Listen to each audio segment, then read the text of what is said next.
नमस्कार दोस्तों, आप सभी का स्वागत है।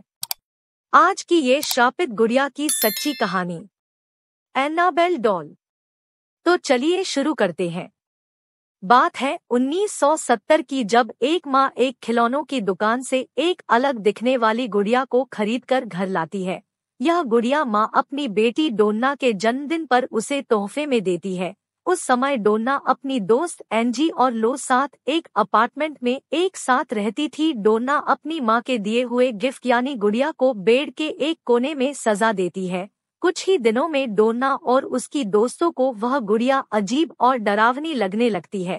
तीनों दोस्तों को वह गुड़िया चलते हुए दिखाई देती है।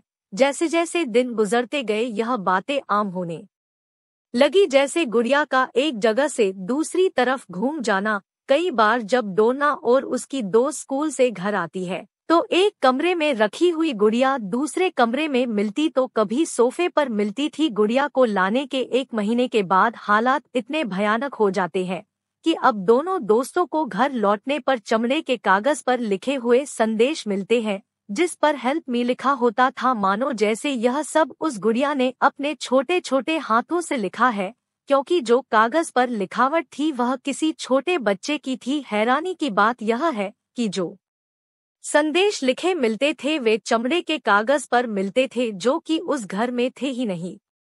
एक रात को जब वो दोनों दोस्त घर पहुंचती है तो उन्हें गुड़िया की पीठ और छाती पर खून के धब्बे दिखाई देते हैं। अब उन्हें लगने लगा कि इस गुड़िया में किसी शैतानी आत्मा का साया है, और उसके बाद आत्माओं से बात करने वालों को बुलाया जाता है। वह इंसान गुड़िया से बात करके पता लगाता है कि उस गुड़िया में किसी बच्ची एनाबेल की आत्मा है, जो अपने बचपन में इसी जगह खेलती थी जिस जगह वह अपार्टमेंट है। जब एनाबेला 7 साल की थी तब इसकी लाश इसी जगह मिली थी। उसने कहा कि वह डोन्ना के साथ रहना चाहती है। उसे डोन्ना के साथ रहना अच्छा लगता था। डोन्ना एनाबेला को अपने साथ रहने देती है, लेकिन डोन्ना को जल्दी ही महसूस होता है कि उस गुड़िया में किसी बच्ची की आत्मा न होकर कोई शैतानी आत्मा है।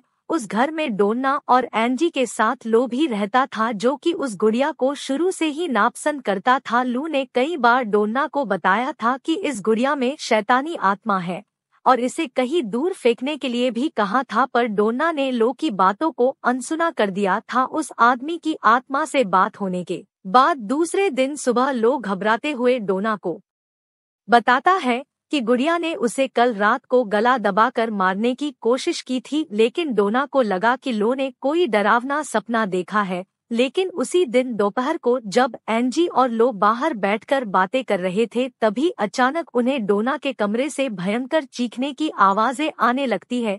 जबकि डोना कहीं बाहर गई हुई थी, वे दोनों डरते डरते कमरे को खोलकर देखते हैं। उसमें सिर्फ गुड़िया एक तरफ पड़ी हुई थी। लो को देखते हो गुड़िया उस पर हमला कर देती है, लो के कपड़े फाड़ देती है और उसके शरीर पर जगह जगह पर गहरे घाव कर देती है। गुड़िया के ऐसे भयानक हमले से लू सदमे में चली जाता है।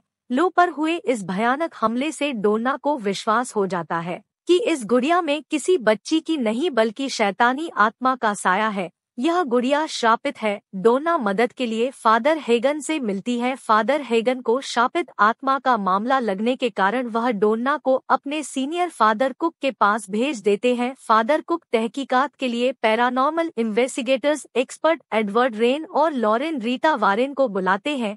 दोनों पैरानॉर्मल एक्सपर्ट एक हफ्ते तक उस गुड़िया के व्यवहार पर अध्ययन करके यह पता लगाते हैं कि इस गुड़िया में एक शैतानी ताकत है जो डोना के शरीर पर कब्जा करना चाहती है, जिससे उसका पुनर्जन्म हो सके। इसीलिए वह डोना के साथ रहना चाहती थी। डोना का ध्यान आकर्षित करने के लिए पहले वह गुड़िया पहले जगह बदलती है, फिर हेल्प मी संदेश लिखती है, अपने ऊपर खून के धब्बे लगती है।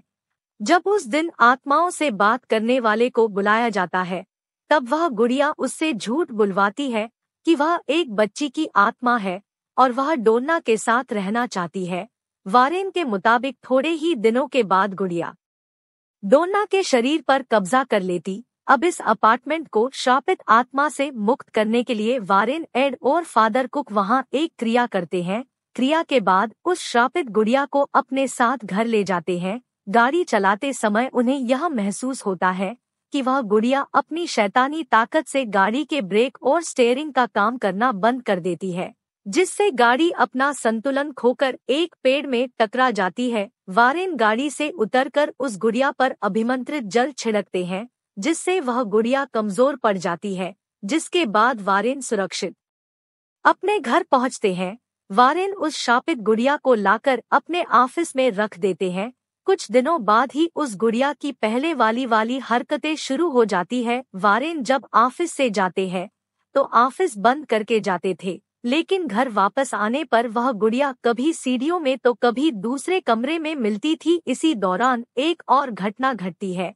एक दिन फादर जैसन ब्रैडफेड वारेन से मिलने आते हैं। वह उनकी नजर ऑफिस में रखी उसी गुड़िया पर पड़ती है।